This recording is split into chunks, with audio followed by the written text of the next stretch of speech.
Switching gears to a sobering story.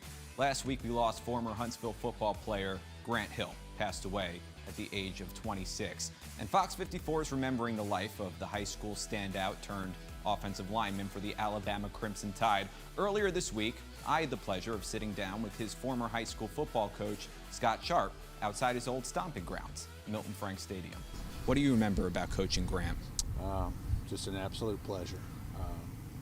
Just very few times in your coaching career do you have all the attributes necessary to be successful.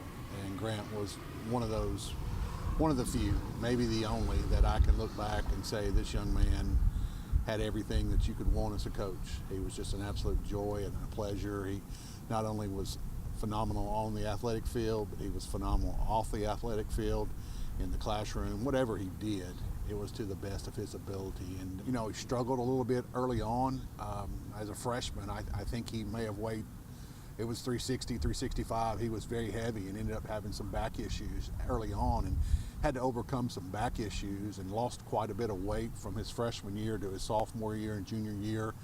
I think that setback maybe kind of set the tone that, hey, if I'm going to do this, I've got to do it to the best of my ability. And I think Grant made a decision at that point in time that he was going to be the best he could be.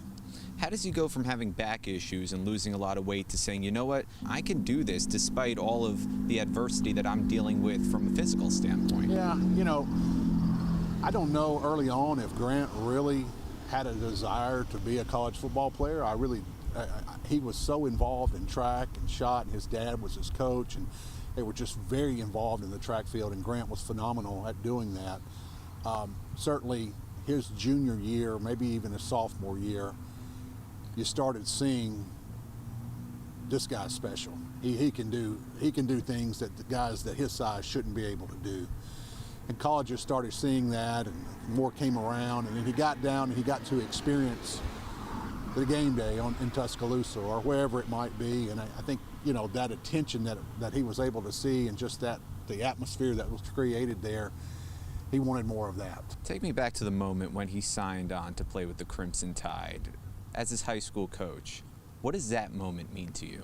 Well, it was certainly special. Anytime you get a young man to sign any football scholarship or academic scholarship for that point, you're certainly happy for those student athletes. But when you're going to the University of Alabama, which is the cream of the crop in the college world, as an offensive lineman, and I take pride in that. I was the head coach, but I also coached Grant. I was our offensive line coach, so certainly I spent a lot of time with Grant. He was a great athlete anyway without my coaching, so I certainly had very little to do with it, but I took a little extra pride in knowing that, hey, this young man's going to the best there is. He's an offensive lineman. He's going to go down there and compete at the highest level, and that's all you want for your players. What is one thing you want people to take away from Grant as a person? Well, I guess the unselfishness.